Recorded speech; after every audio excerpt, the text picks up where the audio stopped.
For more on all things hockey and sports, we welcome in our NHL Network insider, Elliotte Friedman. Elliotte, we will get to the trade deadline stuff, and it certainly has been a busy day for you. But any more insight details as to the story we were just talking about, the postponement tonight between the Blues and the Wild, and how the league and the ownership group there in Minnesota maybe came to this decision?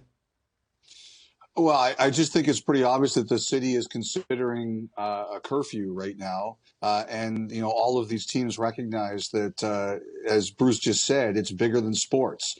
And you take a look at it, it affects the baseball team, it affects the basketball team, it affects the hockey team. There are just times when sports isn't the priority, and this is one of them. And I don't think anybody's surprised nobody's going to be playing tonight. All right, well said by you. Not an easy segue here, but we will get back to the topic of the trade deadline. In your past trade deadlines, at what point can we kind of breathe a sigh of relief? Because, you know, the 3 p.m. Eastern trade deadline, and then we've learned historically that trades come out. We saw the Mantha trade come out after 3 p.m. At what point do things start to settle down here? Probably tomorrow morning, just to make sure that the queue isn't really that long. No, I think we're getting closer to it now. I think we're basically at a point. I don't know of anything that's still in the queue right now. I just want to. And so I think we're in a situation where I think we're starting to breathe a little bit easier, although I probably won't 100% feel that way yet. Look, I mean, the biggest deal of the day, the Vrana deal came down after, the Mantha deal came down after 3 o'clock. That happens sometimes. Remember a couple of years ago when Calgary traded for Nicholas Backstrom for Minnesota, I think that one came down at like 5:30 Eastern. So you always have to be careful, but it doesn't sound like we've got anything major coming still here. Elliotte, how surprised were you hearing about that Mantha trade? It seemed like a pretty big one. There was a lot of pieces involved.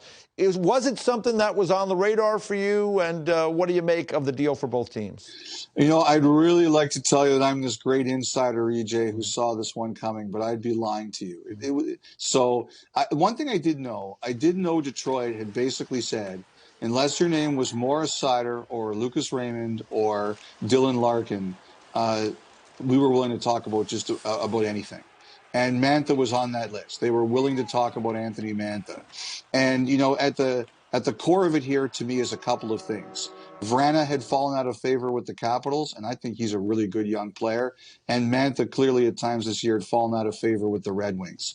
So you've got two young, talented players here who that both teams were willing to give a change of scenery to. Plus then you've got the situation where Washington needed to get Panik's contract off the cap. So I think that's kind of where it goes from here. So yes, I was surprised when it happens, but when I thought about it, it made a lot more sense when you take a look at everybody's situation, the 3 players' situation in their 2 respective franchises. Elliotte, I really don't have a lot, but the last time I was on, I left the stage. So I figured I had to ask you a question. And is it windy in Toronto? That's my question to you, because I'm just looking at the hair a little bit, and it's all over the place. So, just wanted to know if everything was okay out there.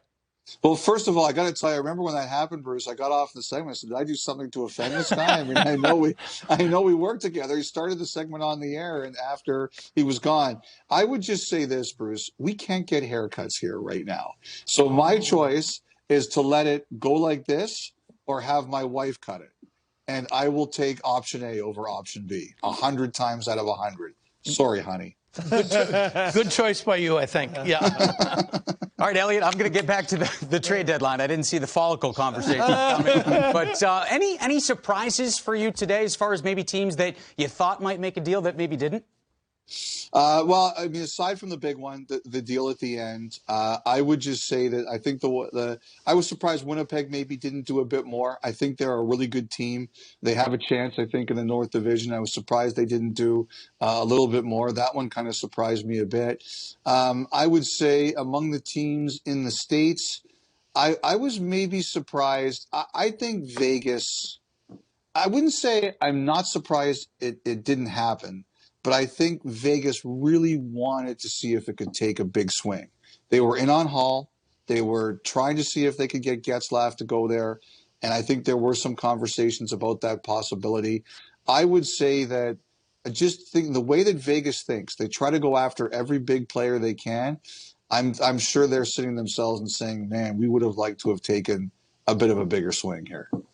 Elliotte, let me ask you about Taylor Hall, because there's been a lot of discussion on Twitter and among fan bases, and people aren't happy because, in Buffalo they expected to get more. In other places, the circumstances are different for, as you know, doing this for a long time, as I do. I mean, every circumstance is different, and the market is different for every player for a number of different reasons. But give me your thoughts on the Taylor Hall deal and the return for the Buffalo Sabres. Well, first of all, I can't believe there wasn't rational discourse on Twitter, EJ, because that's where all rational discourse goes. That's true. Look, like Taylor Hall said a lot of things today that I suspected were true. Number one, he wants to be a Boston Bruin. Number two, he wants to be a Boston Bruin after this season. Number three, that he had tried to sign there last year, and the reason he didn't was because the Bruins told him they would have to move some other things before they could bring him in, and I think he just felt he didn't want to wait. He didn't want to wait. He wanted to know where he was playing, and that's why he took Buffalo when Boston wasn't ready. And number three, he flexed his no-move clause a bit. I think that he flexed his no-move clause a bit to go to Boston. And I have to say that I think that there were other teams that were in on him. Like I said, Vegas, I think, was in on him. I think St. Louis looked at it. I think the Islanders looked at it. And I think at the end of the day, his choice was to try his luck with the Boston Bruins. And, Kevin Adams said today, the Bruins, they had leverage. And they used their leverage too. And I think Adams tried to make the best deal he could. But I also think that, he had a situation where Hall was saying, I wanted to be here. And that affected the situation, the deal that Adams could make. Elliotte, you talk about a player in Taylor Hall kind of waiting, and players in Vancouver have been waiting to get back on the ice. And we know the dire situation that's been going on up there in British Columbia right now with their COVID-19 situation. Scheduled to be back on the ice and playing again on Friday. How fluid is that situation right now? Well, I think one of the things that I was kind of wondering most about, Jameson, was would any player decline to play? And as I had heard coming out of the weekend, that hadn't happened. I think that's one thing we were all kind of wondering. I think there were some players who were concerned about leaving their families. I think there were some players who, weren't crazy about the idea of being traded. Like Tanner Pearson, his extension talks picked up during this. And I believe he was one guy who said, I'm not crazy about the idea of leaving my family in the middle of this. And his extension talks went from pretty cold to getting done in a very short period. So, I think that I think it's affected a lot of people a lot of different ways.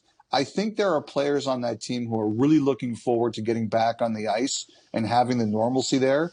Excuse me. That's going to be a tough schedule to finish up, though, at the end of the year, Jameson. All right, a lot of games in a little amount of time. Elliotte, we appreciate the insight, especially on a very busy day like today. Great work up there. And if anything breaks, we're coming right back to you. So stand by. All right. Take care, Jameson. All right. We'll Speak take to you a time guys out. later. Good to chat with you, EJ. Bruce. See you guys later.